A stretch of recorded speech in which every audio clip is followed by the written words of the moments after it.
சாதியை காரணம் காட்டி நன்கொடை பெற மறுப்பதும் தீண்டாமையின் இன்னொரு வடிவம்தான் எனவும் நீதிபதி தற்பொழுது வேதனை தெரிவித்துள்ளார்.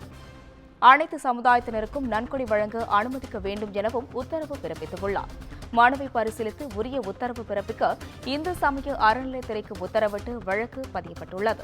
தற்பொழுது அதனை அண்மை செய்தியாக பார்த்து வருகிறோம். சாதியை காரணம் காட்டி கோவில் விழாவிற்கு நன்கொடை பெற மறுப்பதும் தீண்டாமையின் இன்னொரு வடிவம்தான் என சென்னை உயர்நீதிமன்றம் வேதனை தெரிவித்துள்ளது. கோவில் பிரம்மோற்சவம் மே 13ஆம் தேதி முதல் 16ஆம் தேதி வரை நடைபெறவுள்ளது. இந்நிலையில் குறிப்பிட்ட சமூக மக்களிடம் மட்டுமே நன்கொடை வசூலிக்கப்படுவதாக உயர்நீதிமன்றம் குற்றம் சாட்டியுள்ளது. மேலும் இந்நாட்டில் பல வழிகளில் தீண்டாமை பின்பற்றப்படுவதாகவும் வேதனை தெரிவிக்கப்பட்டுள்ளது. இதுகுறித்த விவரங்களை வழங்க இணைப்பில் உள்ளார் தலைமை செய்தியாளர் சிவா. வணக்கம் சிவா, உங்க விவரங்களை பகிரலாம்.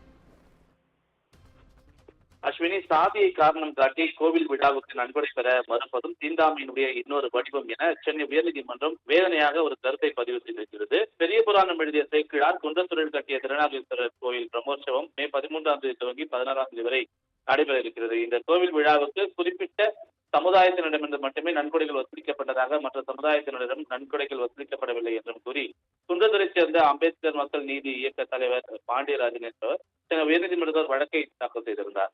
இந்த வழக்கை விசாரித்த நீதிபதி பரத சக்கரவர்த்தி, தீண்டாமை இந்த நாட்டில் பல்வேறு வழிகளில் பின்பற்றப்படுகிறது. அந்த வகையில் சாதியை காரணம் காட்டி நன்கொடை பெற மறுப்பதும் தீண்டாமையினுடைய இன்னொரு வடிவம் என வேதனையாக தெரிவித்தார்.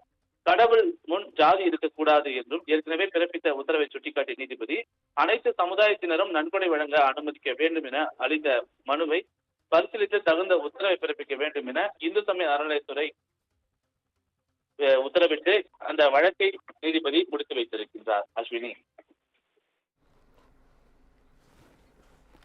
கூடுதல் விவரங்களுக்கு நன்றி சிவா.